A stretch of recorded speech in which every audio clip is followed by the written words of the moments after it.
Olá, você está no canal Alma Luz, seja bem-vindo. Nós fazemos aqui o Evangelho no Lar, diariamente às 18 horas, horário do Brasil, e convidamos vocês a participarem conosco, nos ajudando assim a elevar a vibração do nosso planeta, fazendo a nossa parte, plantando uma sementinha, não é? E a gente não vai ficar de enrolação, vamos já direto ao assunto. Vamos fazer a leitura do nosso Vinha de Luz e logo em seguida a gente parte para a leitura do Evangelho. Nós estamos no capítulo 1 do Evangelho de Mateus e a gente está lendo versículo por versículo. Hoje, excepcionalmente, vamos ler 2 versículos, mas vocês vão entender por quê. E é isso, vamos lá? A mensagem de hoje se chama Em Silêncio. É a mensagem de número 4. Não servindo à vista como para agradar aos homens, mas como servos do Cristo, fazendo de coração a vontade de Deus. É uma frase de Paulo de Tarso, que está em Efésios, capítulo 6, versículo 6. Se sabes, atende ao que ignora, sem ofuscá-lo com a sua luz. Se tens, ajuda ao necessitado, sem molestá-lo com a tua posse. Se amas, não fira o objeto amado com exigências. Se pretendes curar, não humilhes o doente. Se queres melhorar os outros, não maldigues ninguém. Se ensinas a caridade, não te trajes de espinhos para que o teu contato não dilacere os que sofrem. Tem cuidado na tarefa que o Senhor te confiou. É muito fácil servir à vista. Todos querem fazê-lo, procurando o apreço dos homens. Difícil, porém, é servir às ocultas, sem o ilusório manto da vaidade. É por isso que, em todos os tempos, quase todo o trabalho das criaturas é dispersivo e enganoso. Em geral, cuida-se de obter a qualquer preço as gratificações e as honras humanas. Tu, porém, meu amigo, aprende que o servidor sincero do Cristo fala pouco e constrói cada vez mais com o Senhor no divino silêncio do Espírito. Vai e serve. Não te deem cuidado as fantasias que confundem os olhos da carne e nem te consagres aos ruídos da boca. Faze o bem em silêncio. Foge às referências pessoais e aprendamos a cumprir de coração a vontade de Deus.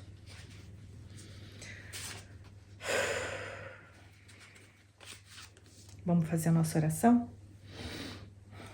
Então eu convido a todos a fecharem os olhos, respirando profundamente e deixando os problemas, as preocupações para trás e se centrando aqui no agora. Nós unimos os nossos pensamentos e os nossos corações em uma oração ao nosso Mestre amado, aquele a quem temos como exemplo de vida, ao qual nós rogamos as bênçãos e as proteções, não só para esse momento, mas em todos os momentos das nossas vidas. A inspiração, a intuição para esse momento de estudo do seu Evangelho de Luz.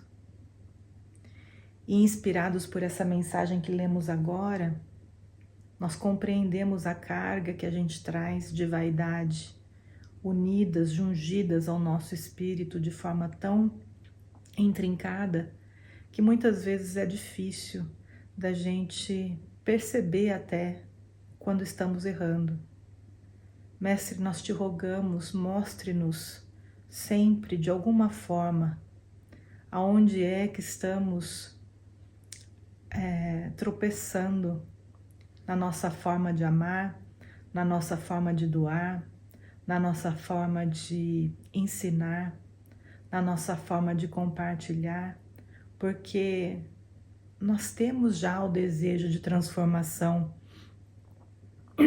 Nós compreendemos, inclusive, que a transformação do externo começa pela nossa transformação interna, mas pelos erros milenares que trazemos na alma, muitas vezes a gente ainda escolhe os caminhos errados, ainda que achemos que estamos praticando o bem.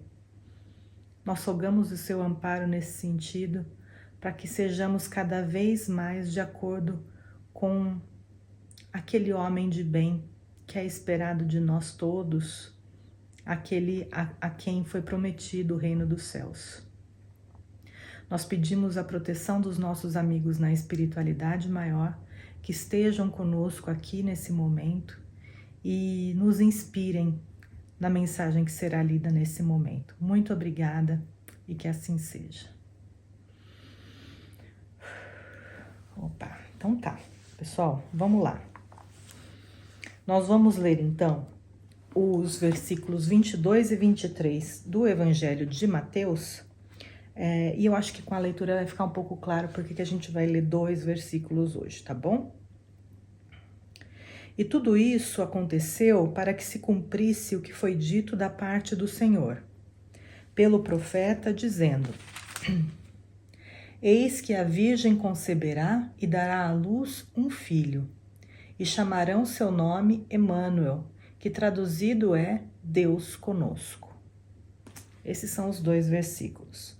O versículo primeiro, ele terminava quando ele diz, pelo profeta dizendo, 2 pontos. Ficava difícil não seguir em frente para dizer o que o anjo estava falando para João, porque quem está aqui acompanhando com a gente, nós estamos então fazendo a leitura do Evangelho de Mateus, e ele inicia com a concepção de Jesus, e essa fala é atribuída então ao anjo, que num sonho aparece a José para informá-lo de que Maria não estava mentindo, de que Maria realmente tinha concebido enquanto ainda virgem, e que essa concepção estava só cumprindo as profecias que foram trazidas antes pelo profeta.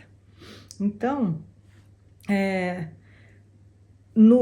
na história, né, em toda essa narrativa evangélica, é super importante, porque o anjo ele não só diz que eles deveriam chamar o filho de Jesus, né, que é o que estava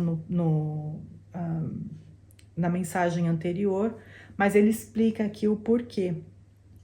E claro que pode ter alguns entre vocês que questionam a questão, inclusive, da virgindade da Maria, e eu já tive nesse lugar também, eu já questionei também. Como a gente aqui não está vinculado a religião nenhuma, a gente tem tendências mais espiritualistas, mais universalistas, e pela minha base específica ser espírita, por muito tempo frequentando centros espíritas, claro que existe um peso maior baseado nesse conhecimento que eu trago, mas de forma nenhuma isso deveria influenciar o entendimento de cada um de vocês, e isso também não desvirtua em nada a mensagem evangélica, se Maria era ou não virgem.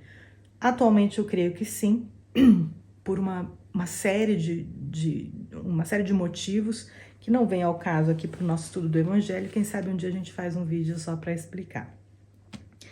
Mas como nosso objetivo é tentar trazer a mensagem evangélica para o nosso dia a dia, eu acho que tem muita coisa que a gente pode tirar daqui, porque, veja,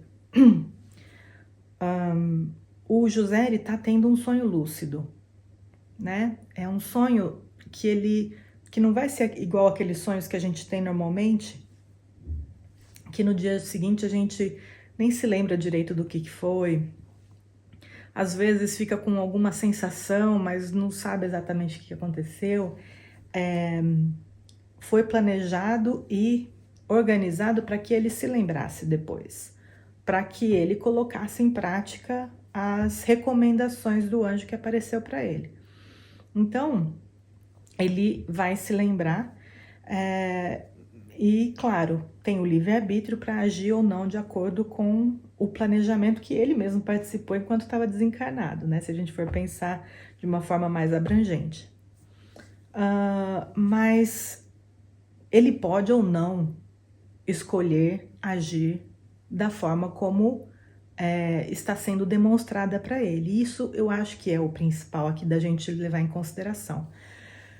O livre-arbítrio, a liberdade, as possibilidades das premonições, né, das previsões, e o destino, né?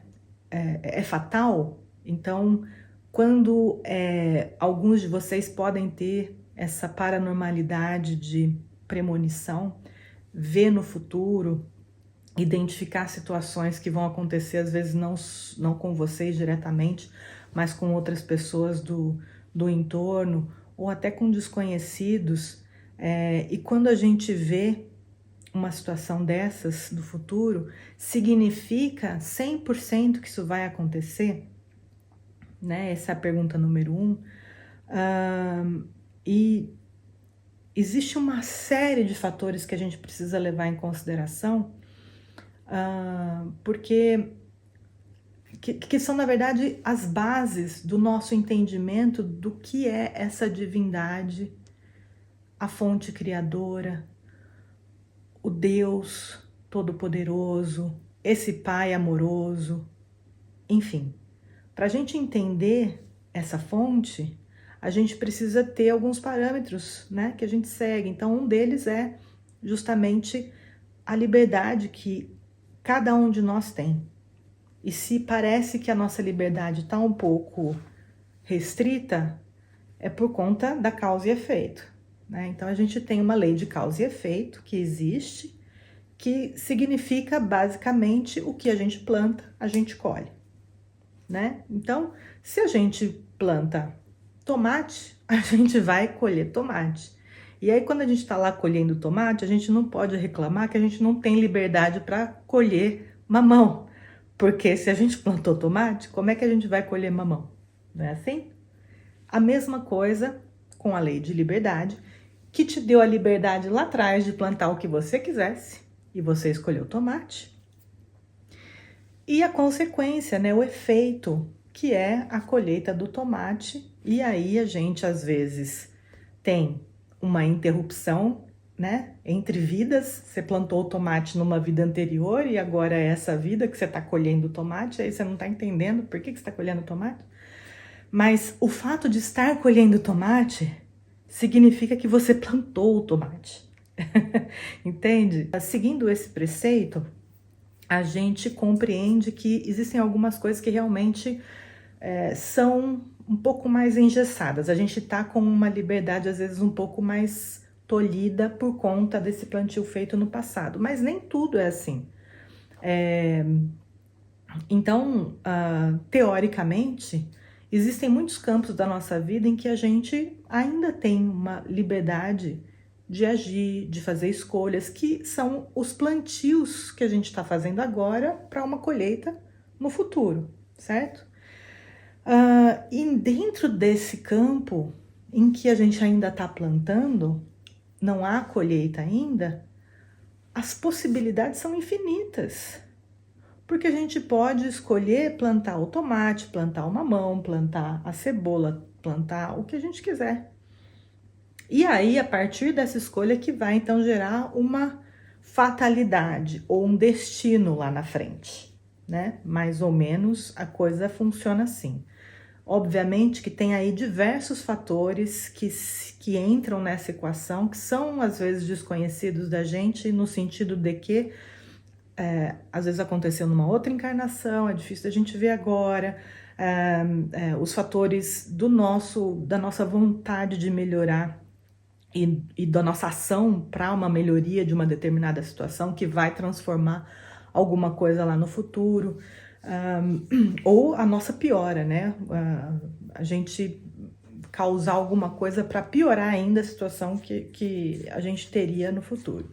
Então, quando a gente recebe uma premonição, quando a gente tem uma visão do futuro, mesmo assim não está escrito em pedra. Mesmo assim não é certeza 100% absoluta que aquilo vai acontecer.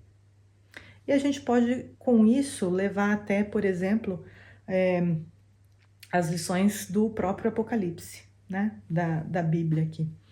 Porque lá tem muita coisa, muitas previsões de situações, de coisas, de catástrofes, de guerras e de coisas que podem vir a acontecer, mas não necessariamente devem acontecer.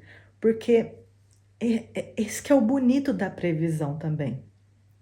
Porque é como se Deus mostrasse pra gente assim, ó, se você continuar nessa toada, olha o que vai acontecer com você. Aí você vê a catástrofe, a guerra, a doença, a peste, a isso e aquilo.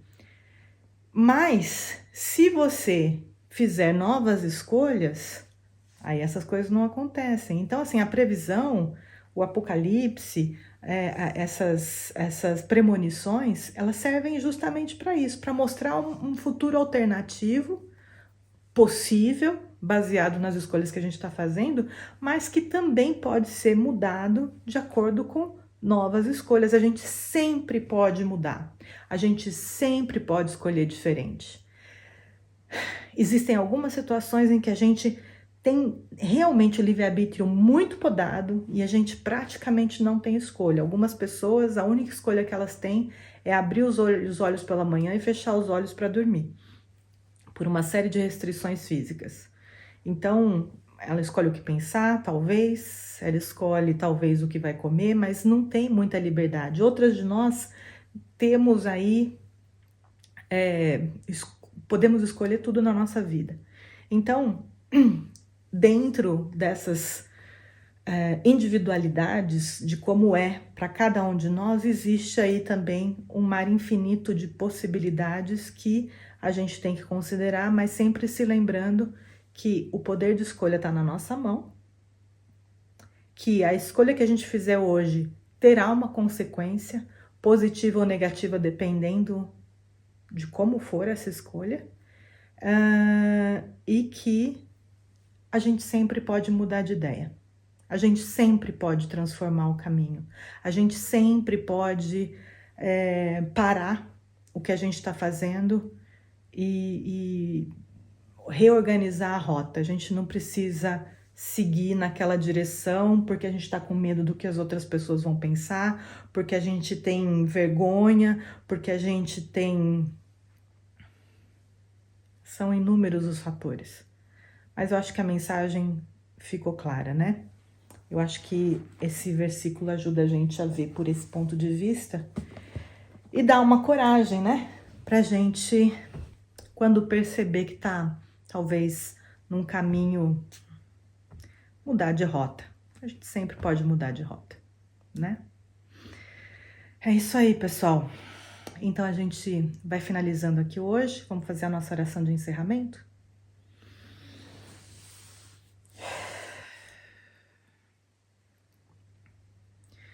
Aos nossos amigos na espiritualidade, muito obrigada pela companhia, obrigada pela inspiração, obrigada por nos ajudar na interpretação.